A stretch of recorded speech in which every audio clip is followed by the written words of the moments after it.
Phil Satterley. I'm here with John Roth. We're at the Turning Stone Resort and Casino for the NYSAHPERD Conference. So we're going to walk around here, ask some professionals, some people in these booths, their thoughts on physical education. Hopefully we'll get some good interviews. Let's go.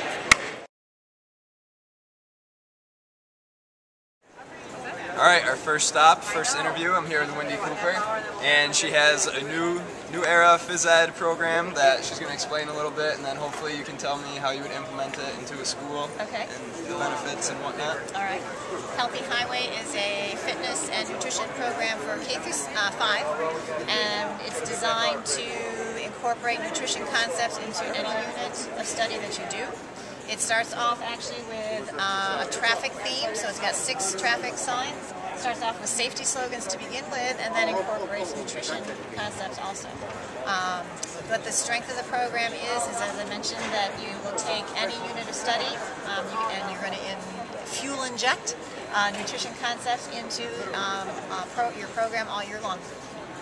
So how do the students take the whole Healthy Highway program? Do they enjoy it? Are they hesitant? No, they're not. Oh my goodness, they're not hesitant at all. Yeah. What this does, it makes it fun. They're already familiar with the traffic signs. They the young children, of course, love being cars. So you develop the whole vocabulary, but putting good fuels into their engines, high performance fuels. They become very proud of the choices that they take. This year, one of the schools actually had a garden, planted a garden. So I had 2nd grade gardeners. They planted and harvested cabbage. They then presented it to the chefs. The chefs made coleslaw, and then they served the coleslaw to the entire school. So it is a theme that is sustainable. It grows every year, and the children just really embrace the concept. That's why I actually put this together to share with other professionals. So I like the program. I think it will be a big hit. Thanks for your time. Alright, I'm here with some fellow Red Dragons that I found walking around the conference. TJ and Tim. So, how have you guys enjoyed the conference so far? It's been a blast, Phil. Having a lot of fun. It's been great. I learned a lot of stuff. Yeah. I learned a lot of new adaptive games. You know, we went to the Kinball's amazing. Yeah. Everybody should play it. What do you like about it? It's a lot of team sport oriented activity. Everybody's moving the whole time. Peer bonding, a lot of building of leadership. Why is that good for everybody to be moving at all times in physical education? To get your MVPA, you know? Alright. We're going different on that one. So, have you guys learned anything that has changed your professional development? And if so, how? I think going to this conference is going to make you a better teacher in the future. Why do you think that? Because I've been going to all these sessions and I've learned a lot of new games. It's been great. Alright, TJ? It's been a lot of fun. Alright, thanks guys. Enjoy the rest of the conference. You too. Hi, Marshall Boucher with Marshall Birdie Ball. Boucher How are you with Birdie today? Ball. Good. This is walking through the, I don't know, auditorium. show today? Auditorium, whatever you Yeah. call this. It Well, you seems to can be, see your friend here is hitting Birdie Ball. seems to be one of the hot attractions here. Yeah, I was we're wondering if very you could busy. explain it a little bit. How Sure. you implement it into a physical education program. Sure. Or how coaches would use it. Well, we can do that. Why don't we start with the ball itself? As you'll notice, the ball comes off the club head just like a real golf ball. Would you like me to Sure. throw me one Go of those? toss this one of those, okay? In between you and Right. theirs. Sure. And so the way it works is it comes off the club head and climbs up the club head, and when it's going through the air, because of the hole, it moves forward, and then as it rotates and the sidewall shows up, then friction and energy begin to dissipate and it drops onto the ground. So instead of going with a 7-iron, you can hit this about 40 yards. A golf ball might go 170 yards with a 7-iron. So what it allows in is practice anywhere, anytime, except at the golf course because it's not round. But the strike pad protects if you're working on a gym floor or you're on the soccer field and you don't want to damage the soccer surface underneath the grass, you can use the strike pad. So here we are in a convention center in mid-state New York. It's snowing outside, and we're actually hitting birdie balls with an honest-to-goodness swing because birdie ball reflects the mechanics of your golf swing. So if you swing properly, the birdie ball is going to react and go straight. If you slice, it's going to slice. If you kind of go to the left, it's going to go to the left. So overall, it's a nice item. Very, very durable, lasts forever. And as far as schools are concerned, outside coaches, the golf coaches love it. Cambridge High School is an example up outside of Albany. The snow's gone. The coach wants his kids swinging their golf clubs to get back in the groove. And He goes outside next to the bus barn at the school and has his golf team hitting birdie balls next to the school.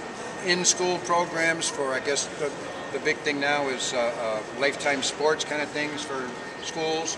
We can actually set up a 9-hole golf course with a target over here and the strike course, and have kids actually generate swing mechanics either outside or inside on a football field. We can actually create 9-hole golf courses and so on. Very practical for a physical education setting. Absolutely, absolutely. And you know, a lot of times there's not a lot of impact involved. You know, athletes are athletes. I watched the kids over here earlier. They like going after each other. They like hitting each other. They want to get it done.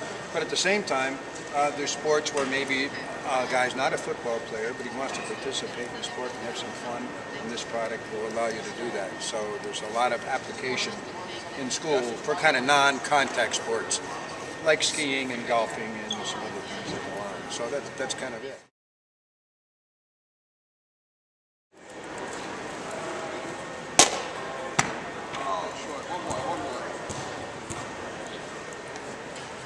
We'll just cut this out of the documentary.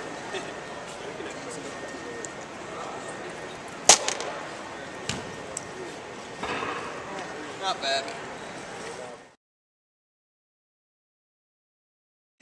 Alright, I'm here with Mr. Jack Hogan, also known as the coolest teacher in the world, from what I understand.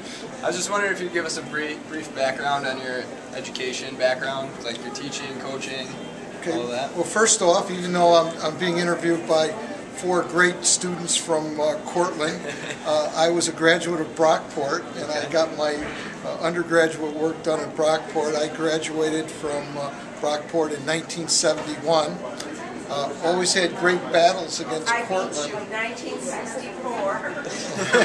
And matter of fact, at my senior year, we played soccer against Cortland, and Cortland was the only team to tie us during the 3 years that I played varsity soccer at Brockport. We were undefeated through the SUNYAC. But just trying.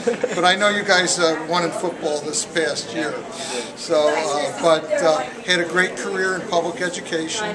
Taught in the Brockport Central School District for many years, and in the high school was department chair. And currently am an intro teacher at Brockport, the college at Brockport. So what inspired you to be a teacher? Loved sports, loved the athletics, and I had some professors at Brockport that were excellent mentors, and they helped me decide that that was something that I wanted to do with my life. And I can honestly say that I've never worked a day in my life because I've done a job that I absolutely love and am passionate about. That's awesome. I know this is probably going to be tough, but if you could pick one thing that you enjoyed the most from teaching, what would it be? The most exciting thing that I always felt was when I'd see my students do something that that showed achievement and surpassed things that I expected. You know, for example, if I played somebody in table tennis and they got to a point where they could beat me, that made me feel pretty good about it. But seeing them do well is basically what it is to be an educator. Your goal is to impact your students and help them meet their goals. If you could give us one piece of advice for us future educators here, what would it be? I would say work hard, market yourself, you know, do the things that you're doing right now by going to professional development activities and give it everything you got all the time. All right. Deliver every day. Thank you for your time. My I pleasure. appreciate it. Jay, nice to meet you. All right, I'm here with Cal. Cal's going to give us he's going to explain his physical education program that he had when he was younger. If you wouldn't mind. Football, baseball, track and field. Here, you want to move away from the slots? It's noisy, if you don't mind. Sorry about that. Thank you. Good. We had football, baseball, basketball, track and field. I played football, and I played captain of the track team. I used to pole vault. I went to the state meet. Gave me confidence. You know, made a lot of friends. Did you enjoy physical education? Oh yeah. Yeah? Yeah, liked it. Yep. Had a lot of good times. I endorse physical programs they have today. Oh, that's awesome. Do you stay involved with education or anything nowadays, or no? No, All right. pretty much retired from everything. Well, I'm glad that you're enjoying physical education back in the day. Thank you for the Thank time. you very I appreciate it. I know that wasn't the ideal interview, but I've come to the conclusion that you don't mess with people while you're gambling. I got turned down multiple times.